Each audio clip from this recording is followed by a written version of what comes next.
I am presenting here a series of 14 chapters from my audiobook titled Ancient Sages of India. This is the 13th one in the series, which is Narada.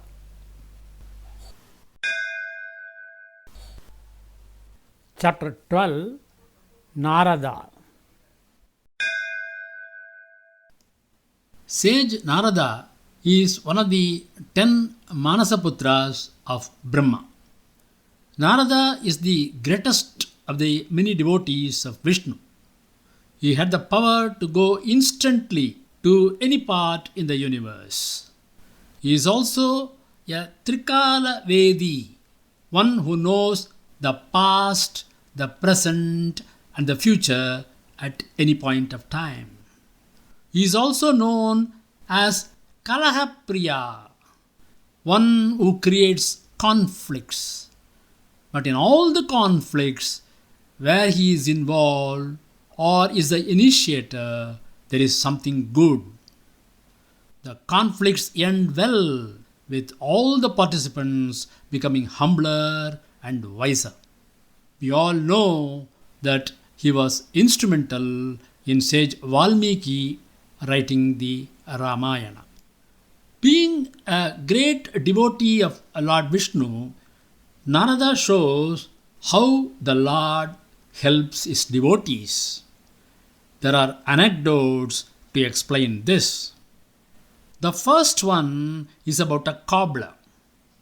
This cobbler was a very poor man and had to work hard to support his family. He was very much devoted to the worship of Lord Vishnu. He lived an ordinary, simple, but honest life. He lived beside a banyan tree. Being a banyan tree, its central trunk was huge. It was surrounded by smaller trunks which hung down from the branches to put out fresh roots. One day, as he was working under this tree, Narada came to visit him. The cobbler happily received the sage. After welcoming him with due respect, the cobbler asked if Narada had recently seen Lord Vishnu. Narada replied, "I have just been with Lord Vishnu. It is only he who has sent me to see you." The cobbler was puzzled. Why did the Lord want you to see this small cobbler? He asked. Narada said, Lord Vishnu thought that you may have some questions to ask. The cobbler was taken by surprise. It was great. Sage Narada himself had come to answer his questions. Of course, he did have questions. It was a unique opportunity to get clarifications from Sage Narada. But now his mind went blank. In confusion, he could not think of anything. Suddenly he asked, "What was Lord Vishnu doing when you saw him last?" Narada replied mischievously, "Through the eye of a needle, he was threading an elephant." For a moment, the cobbler was confused as to why Lord Vishnu should do this. But in the next moment, he replied with confidence, "Only Lord Vishnu could do such things." "Do you believe me?" asked Narada, amused at the cobbler's simplicity. He had given this answer merely to test the cobbler and did not expect him to believe it. He said, "I just told it as a joke. I do not think even Lord Vishnu could really do that. It is something impossible." The cobbler, however, was not satisfied. He felt that it was possible for Lord Vishnu to do that. He had that faith. So he asked, why can't Lord Vishnu do that? Nothing is impossible for the Lord. This world is full of His miracles. Not stopping at his question, he picked up a seed of the banyan tree from beneath the tree and said, look at this seed. Inside this small seed is a banyan tree as big as the one here. It is just waiting to come out. If the Lord can squeeze a big banyan tree into such a tiny seed, is it not possible for Him to thread an elephant through the eye of a needle? Appreciating the wisdom of the cobbler's words, Narada had to admit that what he said was indeed true. He realized that this cobbler was not a simple man, but was very wise, because he could see the hand of God in everything in the universe. The cobbler was indeed a saint who could see God equally present in everyone, in everything, and everywhere. There is a reference to this truth in the Chandogya Upanishad. Uddalaka was a great sage. He had a son by name Swetaketu. Swetaketu went to a teacher and studied the scriptures for 12 years. He returned home very proud of his intellectual knowledge. His father observed him and said, my dear son, you seem to have a high opinion about yourself. You appear to be proud of your learning. But have you ever learned that knowledge by which we can hear what is not heard, perceive what cannot be perceived, and know what cannot be known? Swetaketu was a trifle upset. What is that knowledge, father? He asked. Then a conversation ensues between the father and the son. In the course of that conversation, Uddalaka asked Swetaketu to bring him a piece of fruit from a nearby banyan tree and asks him to break it open.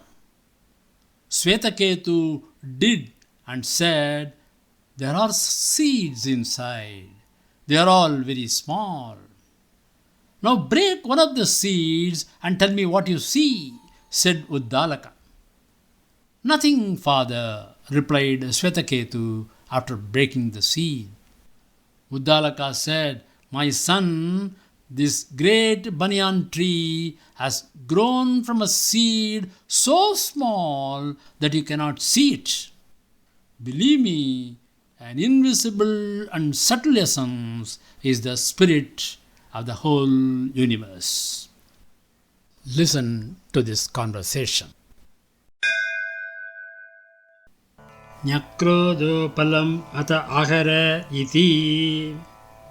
Dear son, bring one fruit from this banyan tree. Idam bhagava iti. Yes, father, I have brought it. Bindhi iti. Break it.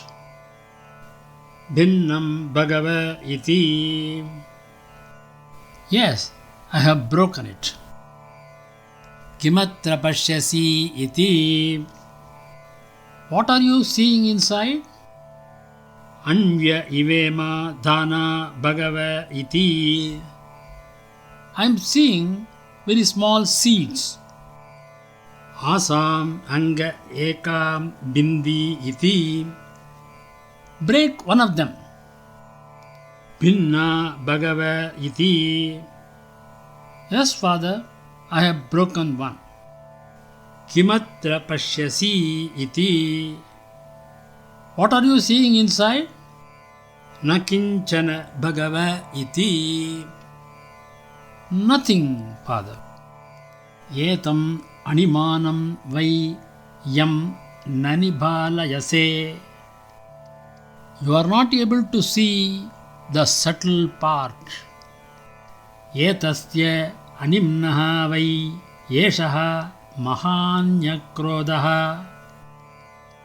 But, my dear son, it is only from this subtle part which you are not able to see this great banyan tree has been formed.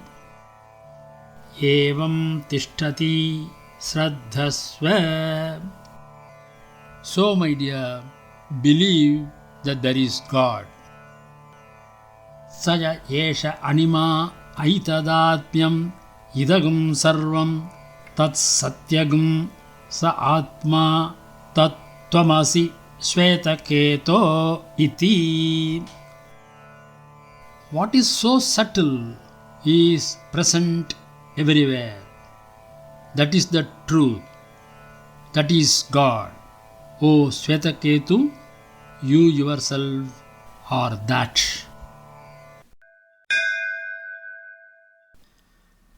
There is also another anecdote relating to sage Narada. As we all know, sage Narada is an ardent devotee of Lord Vishnu. He keeps on chanting the name Narayana throughout the day. He considered that he was the greatest devotee of Lord Vishnu, and there was no one else who kept thinking Lord Vishnu as he did. He wanted to get it confirmed from Lord Vishnu himself. So he went to Vaikuntha, bowed before Lord Vishnu and received his blessings. Lord Vishnu asked the purpose of his visit. Then Narada asked as to who was his ardent devotee. Narada was expecting that Lord Vishnu would tell only his name. Instead, Lord Vishnu pointed to somebody else. Vishnu asked Narada to go to a hamlet in a village and meet Thirumalai, the farmer residing in that village, and said that he considered that Thirumalai was his ardent devotee. Narada was very much disappointed, but was eager to meet this Thirumalai. He reached the hamlet mentioned by Lord Vishnu. It was almost night time. Narada knocked at the farmer's hut. The farmer welcomed the sage, offered him food, and provided him for sleep the best bed which he had. Narada keenly observed the farmer to see as to how many times the farmer was mentioning the name of Narayana. To his surprise, Narada noticed that the farmer uttered the name only twice in a day, once before going to sleep and once the next day morning after taking bath. The farmer was only busy in his daily work. The whole day during his work time, he never bothered to pray or utter the word Narayana. Narada took note of all this.